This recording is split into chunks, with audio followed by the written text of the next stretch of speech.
choose, buy, use, and dispose of products to satisfy their needs and wants. It helps business understand what customers want and how to market product effectively. Economic distribution is how resources like land, labor, and capital are shared in society. It affects income, wealth, and overall quality of life.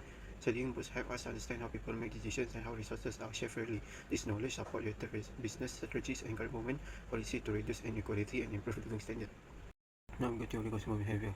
Total utility is total satisfaction from consuming all unit of your product. Marginal utility is the extra satisfactions from consuming one more unit. If marginal utility is positive, total utility increases. If negative, total utility decreases. We go to law of diminishing marginal utility. The more of goods you consume, the less extra satisfactions you get from each additional unit. For example, the first glass of water is very satisfying, the second is less so, and by the third and fourth you might not want more. Consumer equilibrium, which is utility maximization. Consumer reach equilibrium when they get the most satisfaction from the spending within the budget. This happens when the marginal utility per ringgit is the same for all goods they buy. For example, if Apple gives more utility per ringgit than oranges, the consumer will buy more Apple until the satisfaction per ringgit is equal. In a perfectly competitive labour market, wages are set by supply and demand, not by individuals, companies, or workers. When the number of workers available matches with the number of workers needed, wages equilibrium is reached. This is the market wage. Firms are called wage takers. This means they must accept the market wage. If they offer too little, workers will leave. If they offer too much, costs go up. Other factors can also influence this balance, so wage equilibrium can change over time. Next, we have other reward factor of production.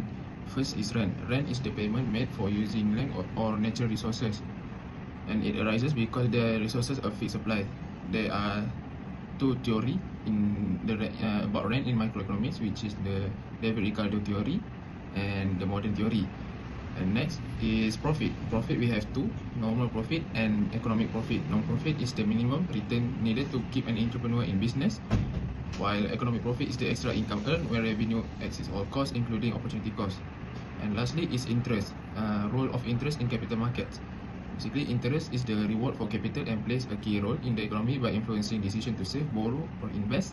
When interest rates are low, investors are more likely to take risks in search of higher returns. Next, we move to policy recommendation. The government is working to improve living standard through cash aid and child creation. Cash aid like Sumbangan Tunai Ahmad STR program gives money directly to B40 and M40 families. This helps them buy food, get healthcare, and support their children. Job creation happens when the government brings in local and foreign investment.